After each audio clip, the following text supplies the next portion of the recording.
नमस्ते, investing minds में आपका स्वागत है। मैं हूं उत्पल चौधरी और बात होगी आपकी निवेश से जुड़ी हुई खबर पे। और आज हम लोग बात करेंगे कॉपर को लेकर। क्योंकि कॉपर को लेकर ये इन दिनों जो है तमाम खबर चल रही है कि कॉपर जो है नया गोल्ड है, कॉपर नया सिल्वर है। अब अगला जो रैली है वो कॉपर में है। तो कॉपर में है क्या, क्या है इसका हकीकत, क्या है इसका फसाना, तो उस पर चर्चा करेंगे। इस कॉपर पे पहले भी 2 वीडियो बना चुके थे, तो उस वीडियो को अपग्रेड करते हुए ये वाला वीडियो होगा, तो इसको जरूर देखिएगा। स्मार्ट मनी कॉपर की तरफ मूव करता हुआ दिख रहा है, और कॉपर में अगर मूव किया है वो पैसा तो उसको कमाना है। और वो कमाएगा कहाँ से? वो कमाएगा आपसे। और आप कैसे देंगे उससे पैसा? आप वो का शिकार होंगे, क्योंकि जब इसको तेज भगाया जाएगा। और अभी जो कॉपर में तो उस तरीके से तेज़ी नहीं लाया गया है। अगर आप इसको देखें कि पिछले 2025 के अगस्त से लेकर अब तक जो है 35% की बढ़ोतरी है। और वहीं पे अभी कई जो है दिनों से जो है हिचकोले खा रहा है उसी रेट के आसपास। अगर आप कहें तो पिछले 1 महीने से उसी जगह पर है। लेकिन एक माहौल बनने लगा है और सब लोग भी बोलने लगे हैं आकर। जो बड़े बड़े इन्वेस्टर्स भी हैं वो भी आकर यूट्यूब में अपना वीडियो देने लगे हैं कि कॉपर जो है नया गोल्ड होगा, कॉपर नया सिल्वर होगा। या जिसने सिल्वर की रैली को छूट गया था जिनसे, वो चाह रहा है कि भाई कॉपर की इस रैली को हम पकड़ लेते हैं। तो उधर तमाम जगह, चूँकि इसलिए मैंने ये वीडियो बनाया कि आपके कमेंट्स में एक भाई साहब ने लिखा था कि मैंने कॉपर का एक बड़ा सा बार खरीदा है, तो जिस पे कुछ ने कमेंट्स लिखा कि वो कहाँ मिलता है और तमाम बातें। तो उससे लगा कि भाई कॉपर पे आप लोगों को अवेयर करना बहुत ज़रूरत है। इसके पहले 2 वीडियो बनाए थे। एक बार गोल्डमैन सेक के हवाले से बनाया था, जिसमें बताया गया था कि प्रचुर मात्रा में 5 लाख मैट्रिक टन जो है कॉपर पड़ा हुआ है। दूसरी बात रॉयटर्स के हवाले से बनाया था कि उस समय ये था कि जो है लगभग 8 लाख मैट्रिक टन जो है कॉपर पड़ा हुआ है एक्स्ट्रा। अब जो रिपोर्ट है इसमें जो है तमाम अखबारों और इन चीज़ों से तो हेल्प लिया ही गया, और साथ में खुद का भी रिसर्च है और उसके आधार पे आपके सामने पेश कर रहे हैं ये रिपोर्ट। तो देखिए, कॉपर जो था वो अप्रैल में 2025 में वो $4 के आसपास था। अगस्त में फिर 4.35 गया था, ऊपर गया था, ऊपर से जाकर $6 से नीचे आया था और 4.35 आया था। जो बियर ट्रैप और जो तमाम बातें हैं वो चीज़ था वहाँ पे। अब वहाँ से फिर जो है अब तक जो है 35% की बढ़ोतरी हो चुकी है। अभी जो है $5.84 के आसपास है, मतलब $6 के आसपास है। तो वहाँ तक बढ़ोतरी हो गई है। अब जो पैसे पंप हुए हैं यहाँ पे, जो अप्रैल में जो $4 था और जो अगस्त में जो $4.35 था, यहाँ पे स्मार्ट मनी एंटर किया है बहुत अच्छे तरीके से, क्योंकि जिस तरीके से लेकर भागा है। और उसके बाद से फिर 4.35 के बाद जो सफ़रनामा रहा है उसमें धीरे धीरे पैसे एंटर करते गए हैं। जैसे जैसे डीप मिलता गया है पैसा एंटर करता चला गया है। लेकिन अगर आप प्रॉफिट देखेंगे इस तरीके से तो 35% के आसपास है। और इसमें एवरेज भी जो बनता है इन लोगों का तो 15 से 20% के आसपास एवरेज होगा। तो मज़ा नहीं आएगा उन लोगों को इस प्रॉफिट में। 20% 15% में मज़ा नहीं आता है, क्योंकि 1 साल तक पैसा भी तो ब्लॉक हो जाता है ना। तो इसको लेकर जाएंगे 50% 60% वाले रेंज पे लेके जाएंगे। तो ये रेंज जो है जो अभी दिख रहा है ये 650 के ऊपर से, मतलब $6.5 के ऊपर से 6.5-7 इस रेंज पे इनको लेकर जाना चाहिए। तो उसके लिए फिर एक फोमो लाइन क्रिएट होगा और फोमो लाइन के बाद जाकर आपको चिपका कर वहाँ से निकल जाएंगे। क्योंकि देखिए, कॉपर के साथ ना गोल्ड की कहानी है ना सिल्वर की कहानी है। सिल्वर में एक होता है कि भाई कम सिल्वर निकल रहा है, कॉपर में भी जो है आपका गोल्ड में तो बिल्कुल ही कम है। लेकिन कॉपर में ये है कि भाई 6.3 बिलियन जो है टन वो पड़ा हुआ है धरती में, और निकला है अभी तक सिर्फ 700 मिलियन टन। और अभी भी ज़मीन के अंदर पड़ा हुआ है 5.6 जो है बिलियन टन, इतना पड़ा हुआ है कॉपर। मतलब कॉपर में जितना कॉपर चाहिएगा उतना कॉपर मिल जाएगा। अब उसमें क्या हो गया था कि बीच में जो उसके 2 बड़े माइन थे, इंडोनेशिया वाला और चिली वाला, वहाँ नेचुरल कैलेमिटीज़ हो गया था। उसके बाद से कुछ लोग मर गए थे, मलबा वलबा भर गया था, जिसके कारण कामकाज उसका थोड़ा सा धीमा हो गया था, ठप हो गया था कुछ महीनों तक, कॉपर की कमी हो गई थी। और फिर धीरे धीरे प्रोडक्शन बढ़ने लगा तो वो आगे बढ़ता चला गया, और बढ़ते बढ़ते अभी बिल्कुल एक्सट्रीम पे चला गया है। उस पर बाद में आएंगे। लेकिन उसके पहले जो कॉपर को लेकर जो जितनी कंपनियां हैं उसमें से 9 से 10 कंपनियों को मैंने खंगाला। कंपनियां तो बहुत सारी है, क्योंकि 2 बातें हो गई। एक तो जो प्रोडक्शन नेचुरल क्लैमिटीज़ के कारण जो घटा था वो ठीक हो गया, तो वहाँ से प्रोडक्शन एज इट इज आने लगा। और साथ में इस बीच जो कॉपर का क्राइसिस हुआ इन दोनों के कारण, तो जो है कॉपर की माइनिंग तेज हो गई। और कॉपर है प्रचुर मात्रा में, भरपूर मात्रा में है। तो उसके बाद से ये चीज़ देखा गया है कि कई सारी 9 कंपनियां, जैसे एंटो जी प्लास्ट, उसमें 9% का इंक्रीज हो गया, एंग्लो अमेरिकन में इंक्रीज कर गया, कैपिस्टन कॉपर में उसमें इंक्रीज हो गया, सब में Q4 में इंक्रीज हुआ है।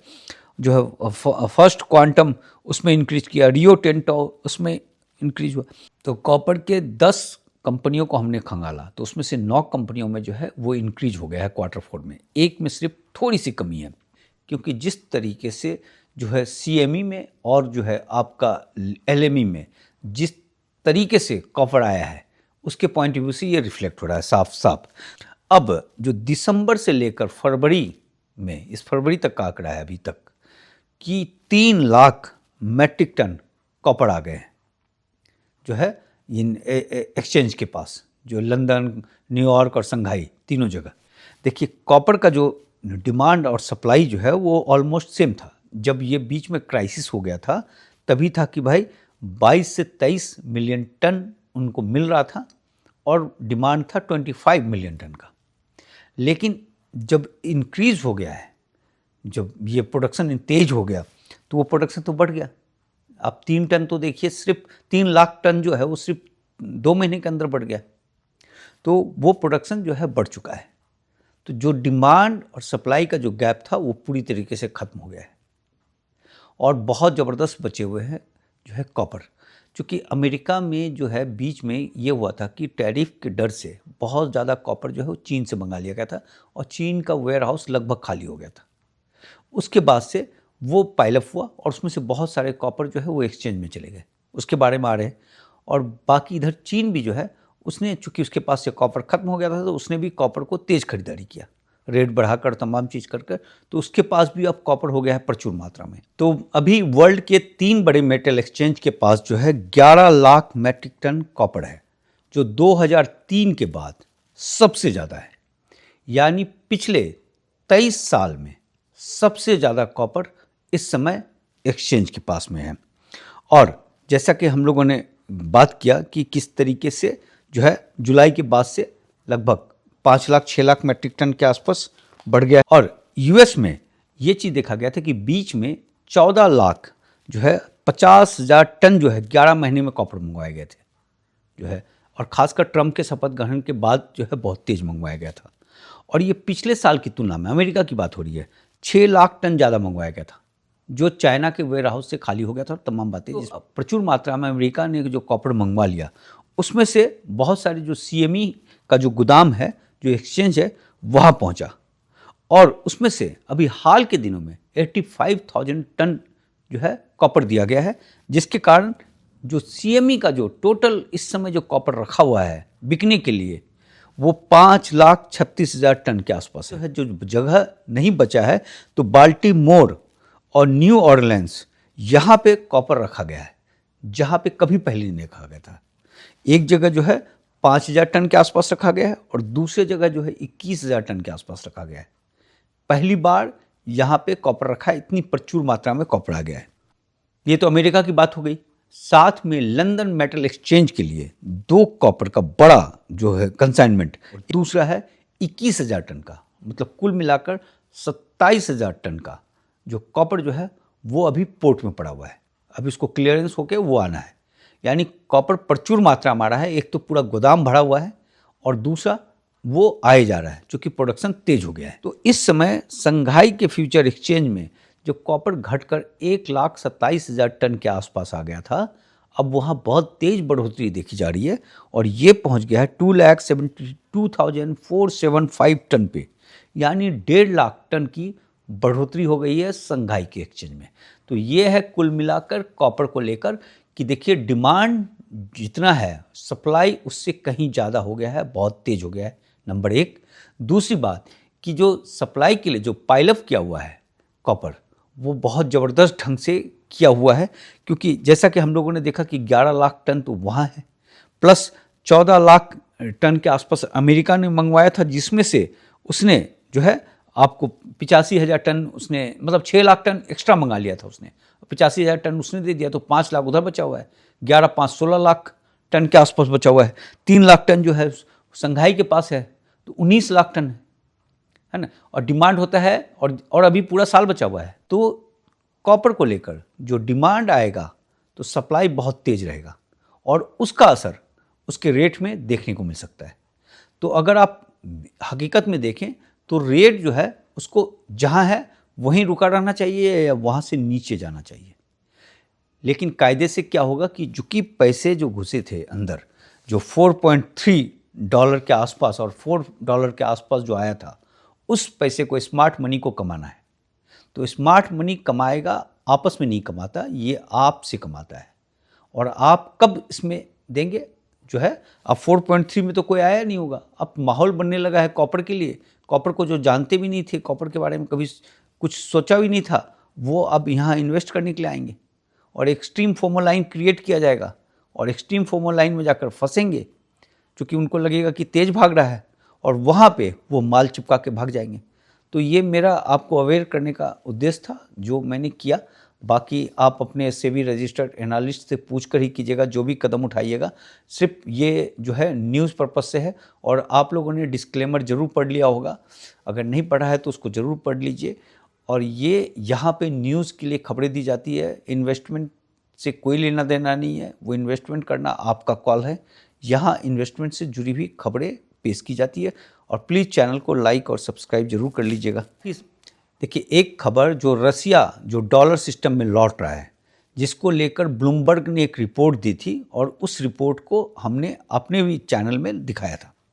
और ब्लूमबर्ग एक काफ़ी ऑथेंटिक न्यूज़ एजेंसी है, उसके खबर को क्रॉस चेक नहीं किया जाता है।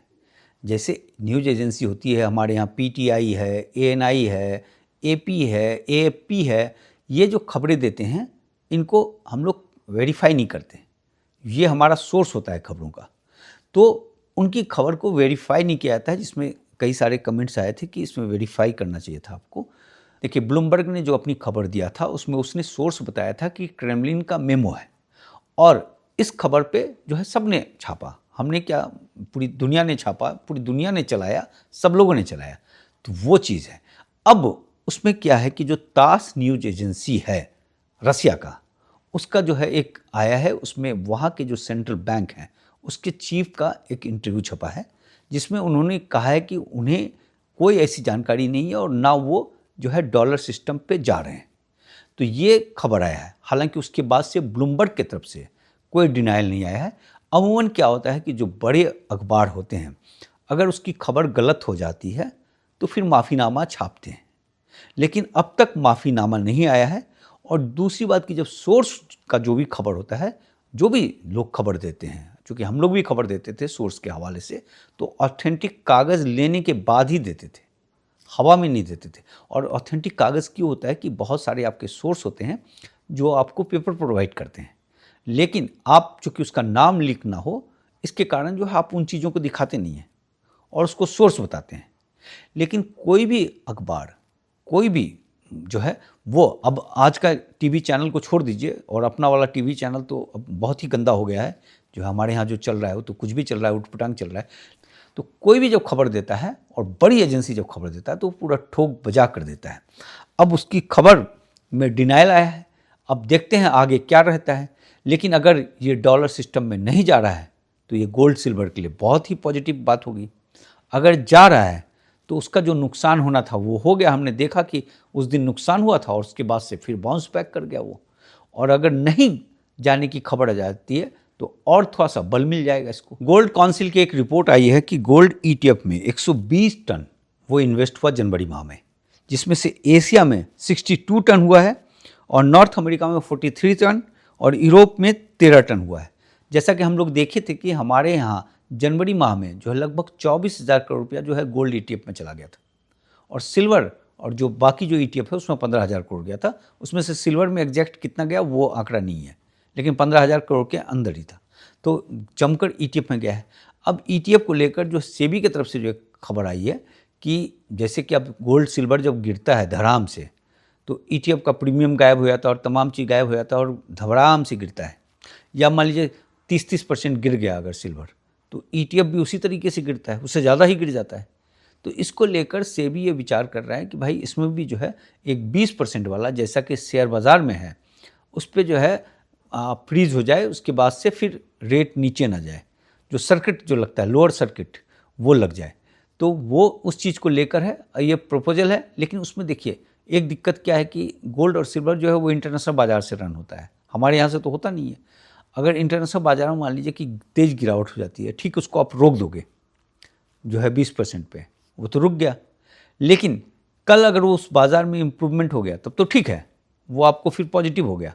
लेकिन अगर कल मान लीजिए फिर वो गिर गया, सपोज़ कोई 30% गिरा हुआ है, 25% गिरा, 20% को आपने फ्रीज कर दिया, अगले दिन फिर वो रिवर्स मार गया, अगर 10% 15% ऊपर चला गया तब तो ठीक हो गया। लेकिन अगर फिर उस दिन फिर 15% अंदर चला गया जो है, या 20% और अंदर चला गया, तो फिर आपको 20% गिराकर फिर फ्रीज करना होगा। तो वो चीज़ रहता है। लेकिन अल्टीमेटली क्या होगा कि अगर बाउंस बैक कर गया तो अलग बात है, नहीं बाउंस बैक किया तो उसी रेट पे आपको लाना पड़ जाएगा, तो वो एक चैलेंज रहेगा। अब देखते हैं सेबी उसको किस तरीके से मीट करता है। तो इतनी बात है, कल मिलते हैं और प्लीज़ चैनल को लाइक और सब्सक्राइब कर लें।